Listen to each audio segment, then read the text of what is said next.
Então vamos dando continuidade, professor. Enquanto os outros vão entrando, a gente vai dando continuidade. Aí eu queria ver ali, em relação ao quarto dia, o senhor já falou ali sobre o Sol, né? E até tem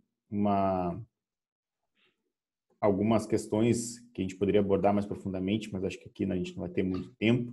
Mas se caso o Sol fosse mais perto, mais distante, nós teríamos sérios problemas, né? Quais seriam, Exatamente. quais seriam assim os principais problemas se o Sol tivesse mais perto ou se tivesse mais distante nessa matemática de Deus, né? Se a gente estivesse muito distante do Sol, a Terra seria muito fria, né? Dependendo da distância, a vida seria inviável. E se a gente estivesse muito perto do Sol, aí a temperatura seria muito alta, aqui a vida também seria inviável, né? Então a gente está na posição ideal aqui em termos de distância ao Sol. E a Lua, qual é a influência dela, a A Lua é funcionalidade importante para dela? manter a estabilidade da rotação da Terra, né? Ela ajuda como um equilíbrio ali, como uma espécie de giroscópio que mantém a Terra alinhadinha na sua posição durante a sua órbita. Bacana. E as estrelas, aqueles pontinhos que brilham? Bom, aí assim, estrelas são todas fontes de materiais para o universo, né? Elas têm reações nucleares no seu núcleo e quando são destruídas, quando chegam no fim da sua vida, elas espalham aquele material pelo universo e se criam como fábricas, né, de materiais úteis. Isso as não habitadas, de sistemas não habitados, né? Sistemas habitados, eu acredito que Deus mantém essas estrelas, ele dá manutenção para que elas não morram, né? Uhum. Então aí, no caso, servem assim como o Sol serve de base para o sistema solar, alimentando a Terra, também existem outras estrelas que servem de base para outros planetas habitados, né? Então elas Então, são só úteis também. uma pergunta. Poderia-se entender que Deus ele já tinha criado as estrelas, mas quando a gente olha para o relato do Gênesis, quando fala assim que Deus criou as estrelas, na verdade foi porque Deus ele fez com que as estrelas aparecessem na Terra. Poderia se entender assim? É, a gente sabe pela Bíblia que Deus criou todas as coisas. É uma excelente pergunta, por sinal, né? A gente sabe que Deus criou todas as coisas, inclusive as estrelas. Agora, isso no quarto dia ali, não é dito que foi exatamente no quarto dia. Além disso, a passagem ali tem um detalhezinho que às vezes aparece meio erradinho nas traduções, que diz assim, ó, ali no verso 16, diz que Deus criou o luminar maior para dominar sobre o dia e o luminar menor para dominar sobre a noite e as estrelas. Então, era para dominar sobre a noite e as estrelas. E alguns acrescentam na tradução ali e fez também as estrelas. Isso não tem no original. Uhum. Então, ali é uma outra coisa, né? Agora, como é que a gente sabe se as estrelas são antigas ou não? É simples, na verdade, nós vemos estrelas por todo o universo e essas estrelas estão a diferentes distâncias. A estrela mais próxima da Terra é o Sol, né? Sim. A luz demora mais de 8 minutos para vir do Sol até a Terra. Então, a imagem que nós estamos vendo do Sol agora é de como o Sol era, o que estava acontecendo lá, há mais de 8 minutos atrás. Quando a gente olha, por exemplo, ali para Sirius, né, nós estamos vendo alguma coisa em torno de 9 anos atrás, a idade daquela imagem. Quando nós olhamos para o centro da Via Láctea, lá aquela Sirius A asterisco, não, Sirius não, é a do Cisne, né? Cygnus A asterisco lá é o buraco negro no centro da Via Láctea, que com radiotelescópios a gente consegue ver estrelas orbitando aquele buraco negro lá. Essas imagens têm mais de 25 mil anos de idade. É o tempo que a luz demorou para chegar de lá até aqui. Quando a gente olha para a galáxia de Andrômeda, que é a nossa vizinha aqui do lado, a gente está vendo como as estrelas dela eram há 2 milhões e 500 mil anos atrás. Então não tem como isso ser há 7 mil anos, né? Então as estrelas tendem a existir. Agora, poderia ser que ali a linguagem de Gênesis estivesse se referindo a objetos do sistema solar, mas a gente viu que não tem nem conexão com com o quarto dia da criação, aquela parte que fala da criação. Entendi. Eu faço a seguinte comparação linguística. Assim. Imagina que eu fui visitar meu amigo Werner lá, ele ganhou na loteria, tá podre de rico agora, né? Então, eu disse isso, né? Mas não significa que ele ganhou na loteria no mesmo dia que eu fui visitar ele. É mais ou menos assim a linguagem de Gênesis. Ó. Deus fez aparecer lá disse haja luminares no firmamento, eles se tornaram visíveis. E aí depois, numa outra frase, ele diz que Deus tinha criado aqueles elementos, né, para certos propósitos. Então não precisa ser no mesmo dia. Então isso vale para as estrelas também. Mas de qualquer forma a gente sabe que o Sol e a Lua eles são muito mais jovens do que várias coisas que a gente observa pelo universo afora. Né? Certo. Maravilha. E aí depois nós temos ali também falando no quinto, que é os animais marinhos, aves e os que rastejam, né? Depois temos o sexto dia, que vem os outros seres viventes e também os animais, como menciona ali, domésticos e selváticos. E também chega o grande dia da criação do homem e da mulher, né? E a criação ela não se termina no sexto dia, né? Na realidade, ela termina no sétimo, porque Deus criou o sábado. E aí, professor, eu queria ver a gente trazer mais a questão científica ou um olhar mais clínico sobre a questão do homem e mulher e o sábado. Qual a relação do ser vivente com esse dia? Porque Deus poderia ter criado o homem no sétimo, né? Junto com o sábado, mas não, ele criou no sexto, né? Qual é a relação do homem e mulher com o sábado? Tem muita coisa aí. Um detalhe que eu acho que é interessante a gente comentar um pouquinho antes disso, que é a questão assim, das 3 instituições que Deus fundou na primeira semana da criação. Alguém consegue lembrar quais seriam essas 3 instituições aí? 3 instituições na semana da criação. Alguém aí? O Éden, o casamento e o sábado? Casamento, sábado, mas o Éden não é bem uma instituição, né? É um lugar. Tem uma terceira instituição aí que foi... Mas o casamento e o sábado estão corretos. É o prenúncio da cruz, daí, em Gênesis 2:15. 3:15. Ah, sim, mas ali é depois do pecado, né? Nessa primeira semana ainda não havia pecado. E Deus já instituiu, já fez 3 instituições ali. Casamento primeiro, depois e o sábado. Mas antes do casamento... Oi? A própria criação, né? Se bem que aí são coisas e seres, né? Então não necessariamente uma instituição. Uma instituição é mais assim uma espécie de contrato, um dever, ou então uma relação, né, entre seres, algo que define um tipo de relacionamento, né? Então vejamos, olha, antes do casamento, Deus lançou uma outra instituição. O que aconteceu antes? Adoração. Depois que Deus criou Adão e antes de criar Eva, o que aconteceu? A santificação do sábado. Não, isso foi depois de Eva. Antes ainda. Então foi depois da criação de Adão e antes da criação de Eva. Deu nome aos animais. Perfeito. Então olha só, para dar nome aos animais, ele teria que pesquisar, ele teria que estudar os animais, verificar como é que eles se comportam, então vir com nomes para eles. Né? Então isso é pesquisa. Então Deus estabeleceu a pesquisa científica como a primeira instituição na Terra. A segunda instituição foi o casamento e o terceiro foi o sábado. né? Então, são as 3 instituições que vêm lá da primeira semana da criação, né?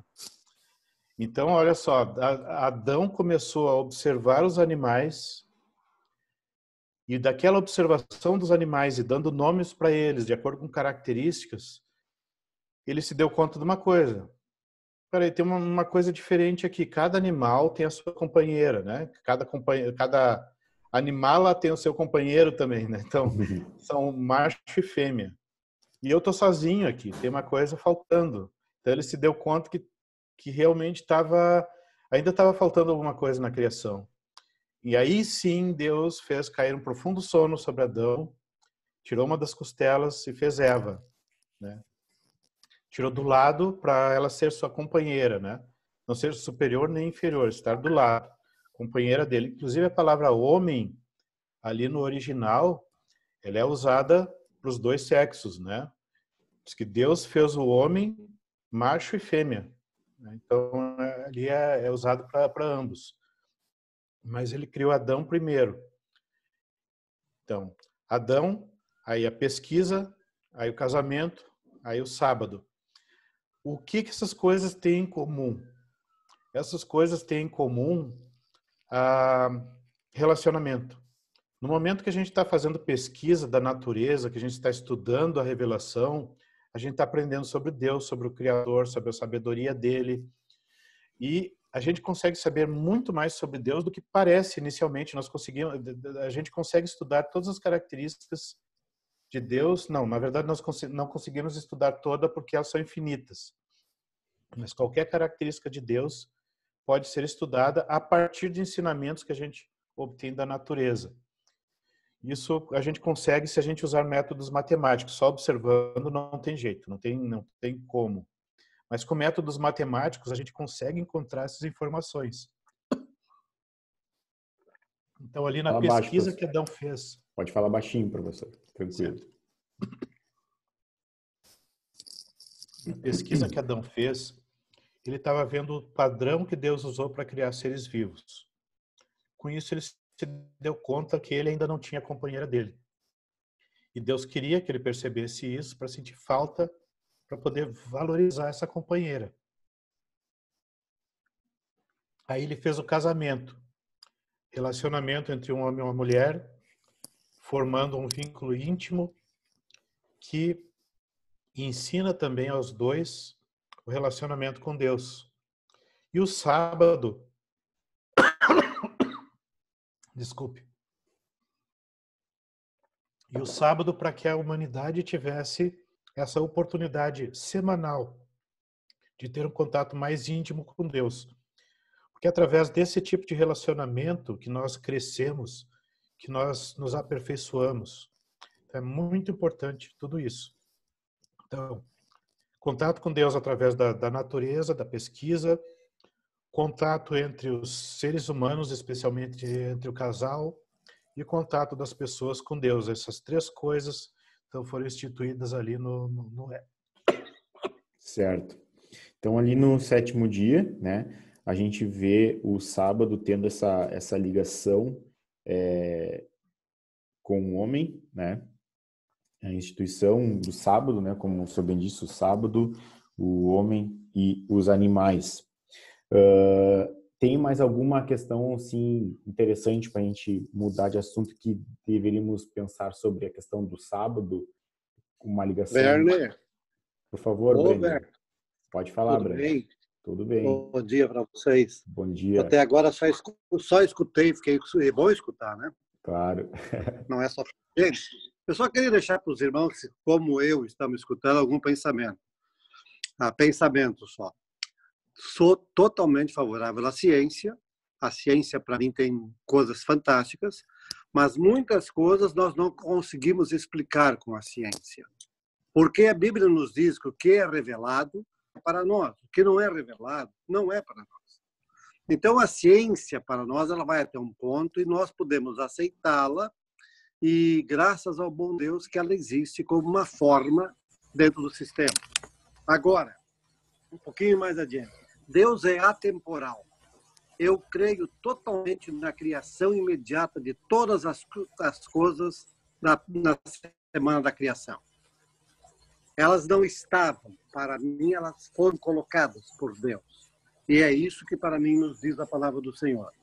Agora, como Deus é atemporal, ou seja, para Deus não tem tempo, eu não consigo adentrar esse tempo de Deus. Nunca vou conseguir entrar. Mas Ele é eterno. E outra coisa mais, só para que os irmãos pensem, é uma velha frase que às vezes já usei em alguns sermões na igreja e outras.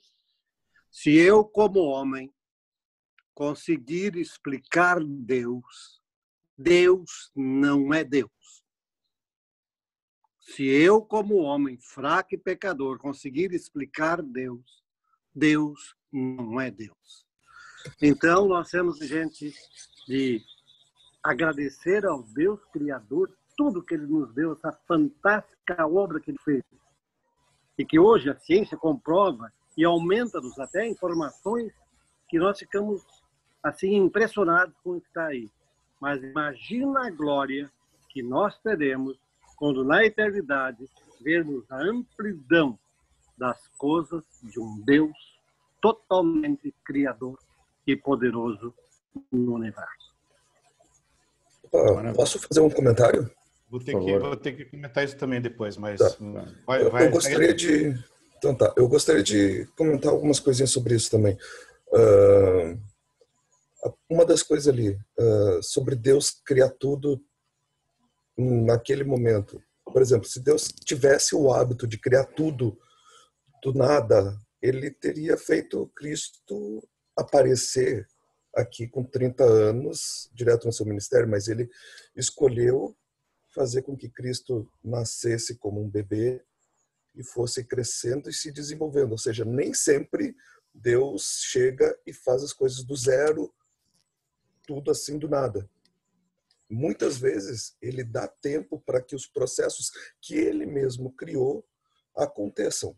Então, isso é uma das coisas que a gente consegue ver até assim no processo da Semana de Gênesis. Ele usou 6 dias para fazer as coisas, então ele vai fazendo as coisas aos poucos, e sempre num dia ele usa o que já fez no dia anterior. Só que existem outros versos na Bíblia que dizem que houve um tempo em que nem o pó da terra existia. Ou seja, existe tempo antes da Semana de Gênesis, e isso dali, muita coisa aconteceu no universo antes disso, e são processos lentos que foram acontecendo. Tem salmos que falam sobre isso. Isso é mais uma coisa que eu queria comentar. E deixa eu ver. Acho que eu esqueci algum outro ponto ainda. Tem alguns que eu gostaria de destacar também. Assim, por exemplo, Ellen White, no livro História da Redenção, conta que toda a história da queda de Lúcifer aconteceu antes da semana de Gênesis 1. Depois que Lúcifer já estava corrompido, é que Deus começou a criação da Terra. Isso Ellen White diz no primeiro capítulo de História da Redenção. Então, nós não temos como harmonizar isso com a ideia de que o universo foi criado junto com a Terra. Também é impossível harmonizar isso com o que a gente observa diretamente na natureza. Outra coisa importante, aquela passagem que fala que as coisas ocultas são de Deus e as reveladas são nossas, a gente tem que ler o contexto. Cada afirmação bíblica tem um contexto. E essa tem um contexto também. E o contexto é o seguinte: os filhos de Israel tinham sido libertados do Egito e algumas coisas eles não conheciam ainda. E Deus tinha revelado a eles. Então eles estavam dando graças a Deus que aquelas coisas que antes eram encobertas, que pertenciam a Deus, Deus estava revelando a eles. Então eles louvaram a Deus dizendo: as coisas encobertas são de Deus, mas as reveladas, que antes estavam encobertas e agora Deus nos revelou, são nossas e dos nossos filhos. Outra coisa também, lá em Daniel, o anjo entrega um livro selado para Daniel, ou mostra um livro selado, e diz assim: olha, Daniel, você não vai entender isso aqui agora, não é para o seu tempo. Aparece um anjo com o pé na terra e outro no mar, segurando o livro selado. Lá em Apocalipse aparece a mesma cena, agora com o livro aberto. As coisas que estavam antes seladas, ocultas, agora estavam reveladas para serem entendidas. E esse evento também é mencionado lá em Daniel. que no tempo do fim haveria aumento do conhecimento, as pessoas viajariam rapidamente de uma parte para outra e o conhecimento se multiplicaria. Deus providenciou isso, e quando Deus providenciou isso, o resultado foram duas coisas: a Reforma Protestante e a Revolução Científica. Dois instrumentos de Deus para revelar a verdade. Outra coisa importante também: existe a falsa ciência, existe a verdadeira ciência. A falsa ciência ela é limitada. Ela só vai até onde a intuição humana, até onde o entendimento humano alcança. A verdadeira ciência já não depende do nosso entendimento. Ela trata diretamente com coisas que estão além da nossa capacidade de compreensão. Nós encontramos esses padrões das leis físicas que Deus colocou na natureza, nós conseguimos expressar esses padrões e tirar conclusões deles, muitas vezes sem entender, sem ter ideia de como aquilo funciona. Assim também é sobre Deus. Nós temos um teorema matemático que prova que Deus existe e nos diz como estudar suas características, só que também nos diz que essas características são infinitas e nós não podemos esgotá-las. Mas nós podemos pegar qualquer uma delas e estudar. O teorema ali nos permite fazer isso. Então, a verdadeira ciência, ela não está limitada pela capacidade humana, porque ela vem de Deus. Eu posso mostrar várias passagens agora sobre isso aqui, posso até compartilhar para mostrar esse tipo de coisa. Que isso não só é uma coisa que a gente pode aceitar, condescender, mas é um dever nosso para essa época. Deixa eu mostrar aqui umas coisinhas, rapidamente. Não tem como compartilhar. Eu queria falar sobre a nossa missão agora, e tem tudo a ver com isso, né? As 3 mensagens angélicas, vamos ver. Eu liberei aqui. Perfeito, deixa eu ver aqui. Certo. Eu só vou... Por isso que eu estava falando antes entre a verdadeira e a falsa ciência, né? Porque a falsa ciência é essa que o pessoal normalmente imagina, né? Que é simplesmente o raciocínio humano, né, tentando entender coisas. Isso não é ciência, isso não tem nada a ver com ciência. E o que muitas pessoas apresentam como ciência, na verdade, não é. Então, ciência, na verdade, é um conjunto infinito de métodos matemáticos que a maioria dos quais a humanidade não conhece. Isso é uma coisa que pertence a Deus, né? E ele vai revelando isso aos poucos. Nós vamos aprendendo aos poucos. Deixa eu chegar aqui na parte dos textos de Ellen White sobre o assunto. Aqui, ó, ela diz assim, por exemplo, olha só aqui ela distingue a verdadeira da falsa ciência. Ó. Ela diz que muitas pessoas declaram que os ensinos de Deus, que os ensinos de Cristo sobre Deus não podem ser substanciados pelo mundo natural. E que a natureza não está em harmonia com o Velho e o Antigo Testamentos, né? Ela diz assim, essa suposta falta de harmonia entre a ciência e a natureza, na verdade, não existe. Ela diz assim que a palavra de Deus, do Deus dos céus, não está em harmonia com a ciência humana, que é a falsa ciência, mas está em perfeito acordo com sua ciência criada, a ciência de Deus, que é isso que a gente chama de verdadeira ciência, né? Foi isso que os pioneiros descobriram lá na meados do último milênio. Deixa eu passar rapidinho para uma outra coisa aqui, ó, diz assim, ó, depois da Bíblia, a natureza deve ser nosso maior livro-texto, né? Também diz assim, ó, Deus é o autor da ciência. A pesquisa científica abre a mente, vastos campos de pensamento e informação, nos habilitando a ver Deus em suas obras criadas. Corretamente entendida, a ciência e a palavra escrita concordam. Cada uma lança luz sobre a outra.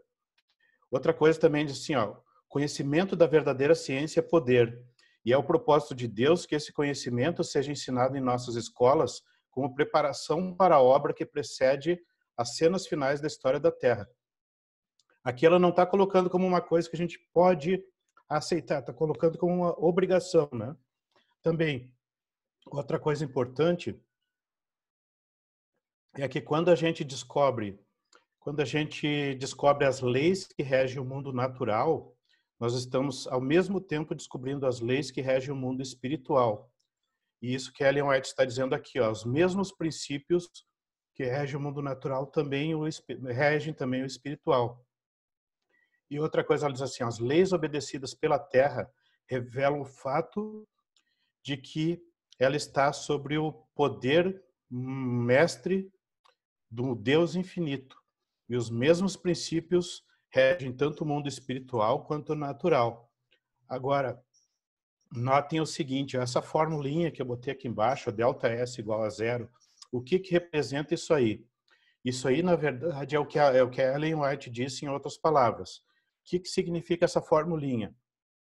Essa fórmula significa o seguinte, Deus é absolutamente perfeito, absolutamente poderoso, e tudo que ele faz é absolutamente perfeito. Isso significa que a criação, quando saiu das mãos de Deus, e as leis físicas por toda a eternidade são absolutamente perfeitas.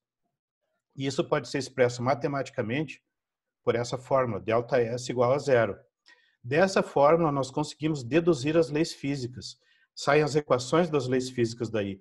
E quando a gente olha essas equações, por exemplo, tem uma que mostra o universo do ponto de vista da eternidade. Nós conseguimos ver coisas aí que a nossa mente não consegue alcançar. Então, essas coisas todas são coisas reveladas, que Deus nos revelou agora no final dos tempos, para nós usarmos como instrumentos para concluir a obra nesse mundo. Certo. E aqui eu gostaria de colocar só um texto final que fala explicitamente sobre isso. Vamos ver se a minha voz vai durar o suficiente para ler esse texto todo. Olhem só.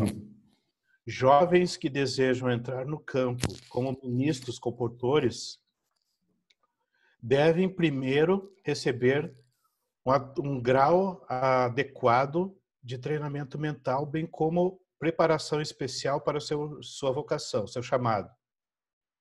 Aqueles que não estão educados, treinados ou refinados não estão preparados para entrar num campo no qual as poderosas influências do talento e da educação combatem as verdades da palavra de Deus. E agora notem essa parte final que é muito, muito importante. Nem tampouco podem eles expor com sucesso estranhas formas de erro religiosos e filosóficos combinados, cuja exposição requer conhecimento científico tanto quanto verdade das Escrituras. Então, precisa ter conhecimento científico e bíblico para a gente poder desfazer estranhas formas de erros filosóficos e religiosos combinados, que nós vemos por toda parte. Dentro e fora da igreja, nós vemos pessoas, às vezes, pegando pequenas distorções e transformando em grandes equívocos religiosos e filosóficos, né? Então, agora, eu queria concordar com o que o irmão falou antes lá, que Deus existe além do tempo e do espaço, né? E é exatamente isso que a verdadeira ciência nos mostra. Porque lá em Hebreus é dito que Deus criou o tempo. Quando a gente pega aquela fórmula da perfeição de Deus ali, que a gente chama de princípio da ação mínima, e expande nas equações, a gente encontra uma lei da natureza que diz que o tempo teve um início. E esse tempo que teve um início, na verdade, é o início do próprio universo. E esse é o que é mencionado lá em Hebreus 1, verso 2, que diz que Deus criou o próprio tempo através de Cristo. E também Hebreus 11, verso 3, que diz que pela fé entendemos que Deus criou as eras, assim que está no original grego lá, né? Então, a gente entende que Deus criou o próprio tempo, então ele não pode estar confinado ao tempo, ele necessariamente transcende ao tempo, ele tem que ser atemporal. Isso não proíbe ele de atuar dentro do tempo, mas ele não atende. Então, o irmão tem razão ali quando comenta, né, que Deus é atemporal, transcende a tudo isso, ele está além da natureza, é sobrenatural. E aí eu saliento também que como a matemática vem de Deus, e a gente consegue ver na própria estrutura matemática que ela transcende a natureza, ela é parte do caráter de Deus, ela é sobrenatural. Então, a própria ciência verdadeira, ela se baseia no sobrenatural, ela não é compatível com o naturalismo. Agora, aquela ciência humana que é baseada em filosofia, que é naturalista, essa é muito limitada, ela não consegue explicar certas coisas, ela não consegue entender Deus, né? Aliás, entender Deus ninguém consegue, né? Não, com ou sem ciência verdadeira, a ciência verdadeira nos mostra informações sobre Deus, mas ela não esgota Deus. Deus é infinito em infinitos aspectos, né? Então, ele realmente não entender todos os seus atributos, mas nós podemos ir estudando um atributo e outro, e mais outro, e mais outro, né? Como a Bíblia faz, como a natureza nos revela, né? Então, tudo isso são revelações de Deus. Maravilha. Mas, enfim, realmente, assim, a ciência verdadeira concorda que realmente Deus é transcendental, inesgotável, mas ela fala muito sobre Deus, ela dá nome e endereço para o Criador. Agora, a falsa ciência, que é a ciência humana, ela é completamente limitada, diz algumas coisas que dá para aceitar e outras coisas que são erradas mesmo, que entram em conflito com a Bíblia e com a verdadeira ciência, né? Então, nós realmente temos que ter cuidado com o que a gente aceita por aí. Tem que estar sempre voltando para a Bíblia, conferindo, estudando, conferindo também se aquela fonte que está nos dizendo que a ciência está falando tal coisa, se aquilo é verdade. Geralmente não é.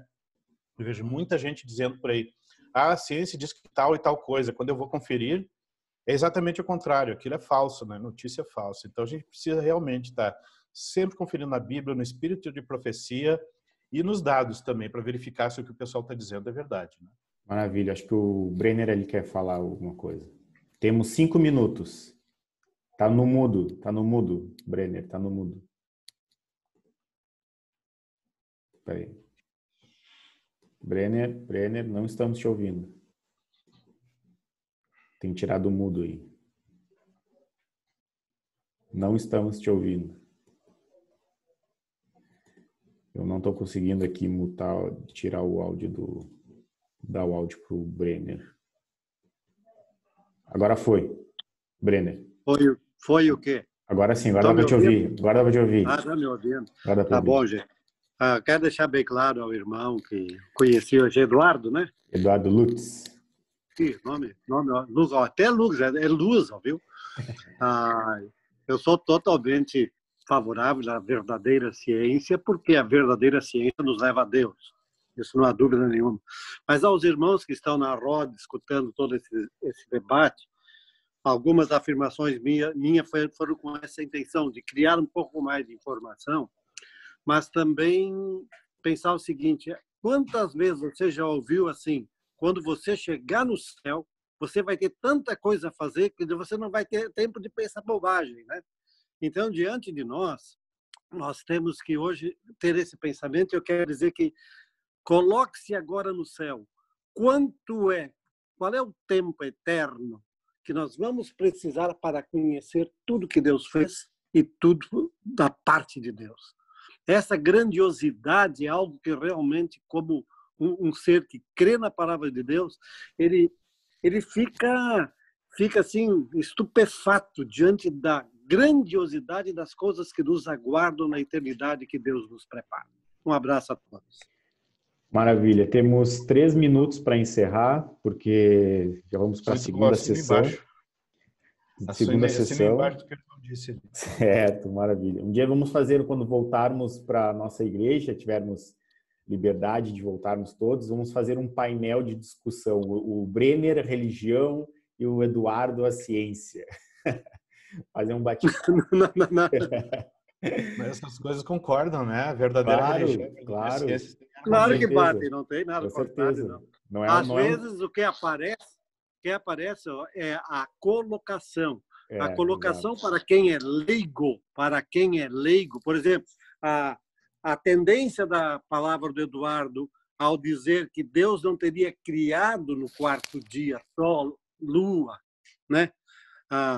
Mas fez ser visível, é aceitável também, mas só que para a religião me parece, no que está revelado, que Deus veio num ritmo de criação para montar o mundo de uma maneira certa. Porque se Deus invertesse, o homem poderia não chegar a ter vida porque faltaria um componente, não é verdade? Exato. Então, essa essa maravilha do que a ciência nos comprova sobre a Bíblia nos comprova da ciência, é algo fantástico que temos que examinar. Maravilha. Temos 2 minutos. Eu vou fazer meu encerramento aqui. E aí o professor aí já encerra. Então, só na lição de quinta-feira fala sobre a criação, a queda e a cruz, né? Que as 3 coisas estão totalmente relacionadas, né? Como diz ali, se a morte não está relacionada ao pecado, então o salário do pecado não é a morte.